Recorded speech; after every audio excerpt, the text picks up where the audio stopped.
പ്രതിസന്ധികളിലും ഞെരുക്കങ്ങളിലും കഷ്ടതകളിലും നിങ്ങൾ കർത്താവിനോട് നിലവിളിക്കണം. കർത്താവിനോട് നിലവിളിക്കണം. നമ്മൾ ഉറക്കം തൂങ്ങിയിരിക്കുകയല്ല വേണ്ടത്, അസ്വസ്ഥപ്പെട്ടിരിക്കുകയല്ല വേണ്ടത്, നിരാശപ്പെട്ടു എൻ്റെ ജീവിതം ഇതുപോലെ ആയല്ലോ, എൻ്റെ കുടുംബത്തിന് അവസ്ഥ വന്നല്ലോ, എൻ്റെ മക്കൾ നഷ്ടപ്പെട്ടു പോയല്ലോ, എൻ്റെ കുടുംബം പരാജയപ്പെട്ടല്ലോ, എനിക്ക് ഈ രോഗപീഠ വന്നല്ലോ, ഈ തകർച്ച വന്നല്ലോ, എൻ്റെ സമ്പത്തെല്ലാം എനിക്ക് പല വിധത്തിലും കർത്താവേ ഇതൊക്കെ നഷ്ടപ്പെട്ടു പോയല്ലോ എന്ന് ഓർത്ത് നിരാശപ്പെട്ട് നരകിച്ച് നീ അസംതൃപ്തിയോടെ ജീവിക്കേണ്ടവനും ജീവിക്കേണ്ടവളുമല്ല.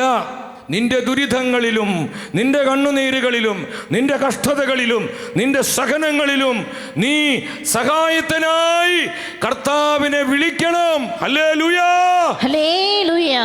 ഇത് നിങ്ങൾ ശ്രദ്ധിക്കുക, സഹായത്തിനായി കർത്താവിനെ വിളിക്കുക. സഹോദരങ്ങളെ, ഞാൻ നിങ്ങളൊരു ചോദ്യം ചോദിക്കട്ടെ. കർത്താവ് പ്രവർത്തിക്കുന്ന ജീവിതങ്ങളിൽ തകർച്ചകളുണ്ടോ? ഉറക്കെ പറയണം. കർത്താവിൻ്റെ സജീവ സാന്നിധ്യമുള്ള, കർത്താവിൻ്റെ പരിശുദ്ധാത്മാവുള്ള, കർത്താവിൻ്റെ കൃപയുടെ സമൃദ്ധിയുള്ള ജീവിതങ്ങളിൽ കൊടിയ തകർച്ചകളുണ്ടോ? ഉണ്ടോ? ശരിക്കും സംശയമുള്ള പോലെ ഉണ്ടോ?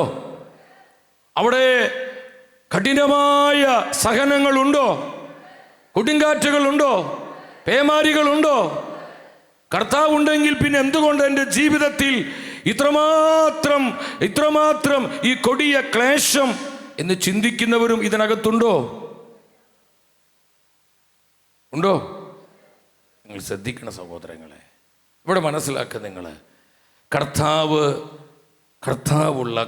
പ്രവർത്തിക്കുന്ന, കർത്താവിൻ്റെ കൃപയുടെ സമൃദ്ധിയുള്ള, കർത്താവിൻ്റെ അഭിഷേകത്തിന് മുദ്രയുള്ള ജീവിതങ്ങളിലും കുടുംബങ്ങളിലും, അത് കൂട്ടായ്മകളാകട്ടെ, അവിടെയെല്ലാം പ്രതിസന്ധികളും കഠിനമായ കഷ്ടതകളും കൊടിയ സഹനങ്ങളും ഉണ്ട്.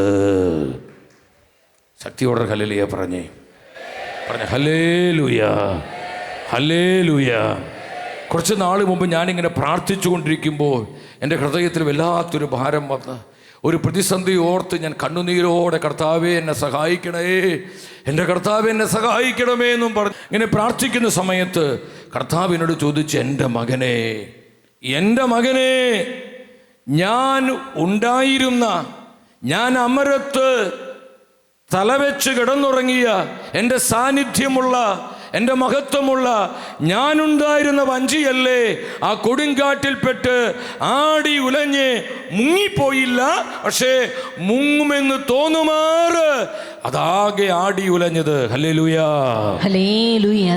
അപ്പോൾ നിങ്ങൾ മനസ്സിലാക്കണം സഹോദരങ്ങളെ, കർത്താവ് കൂടെ നിന്ന് പ്രവർത്തിക്കുമ്പോഴും, കർത്താവിൻ്റെ കൃപ നിറയുമ്പോഴും, കർത്താവിൻ്റെ അഭിഷേകം നമ്മിൽ പ്രവർത്തിക്കുമ്പോഴൊക്കെ കാറ്റുണ്ട്, കോളുണ്ട്, പ്രതിസന്ധികളുണ്ട്. പക്ഷേ ഈ സമയത്ത് നമ്മൾ എന്താ ചെയ്യേണ്ടത്? നമ്മൾ അപ്സെറ്റ് ആവല്ല ചെയ്യേണ്ടത്, നിരാശപ്പെട്ട് പിന്മാറിപ്പോവല്ല വേണ്ടത്.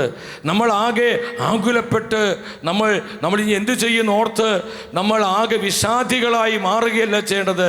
ഡിപ്രഷൻ അടിച്ച് ഇനി എന്ത് ചെയ്യാന്ന് പറഞ്ഞ് ദുഃഖിച്ച് നമ്മുടെ ജീവിതം നശിപ്പിക്കുകയല്ല വേണ്ടത്. പിന്നെ എന്താ ചെയ്യേണ്ടത്? ഉറക്കെ പറഞ്ഞ എന്താ ചെയ്യേണ്ടത്? അവരെന്തു ചെയ്തു?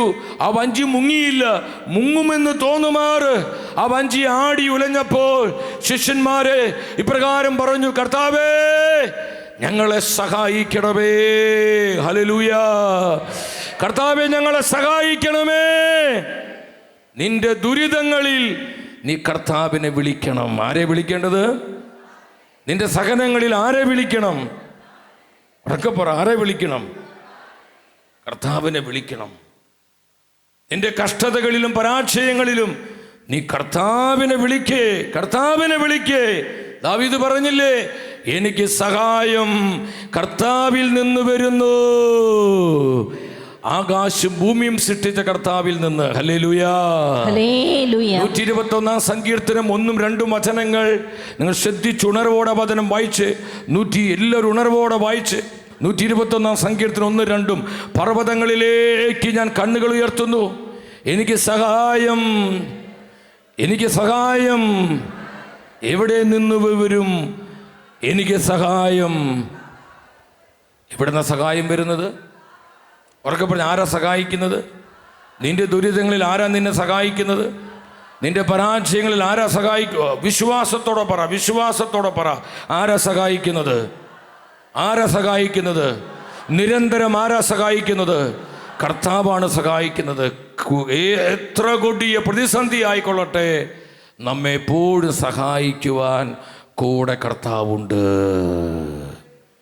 ഒറ്റ കാര്യം ചെയ്താൽ മതി, നമ്മൾ കർത്താവിൻ്റെ സഹായത്തിനായി നിലവിളിക്കണം. അതാണ് നമ്മൾ ചെയ്യേണ്ടത്.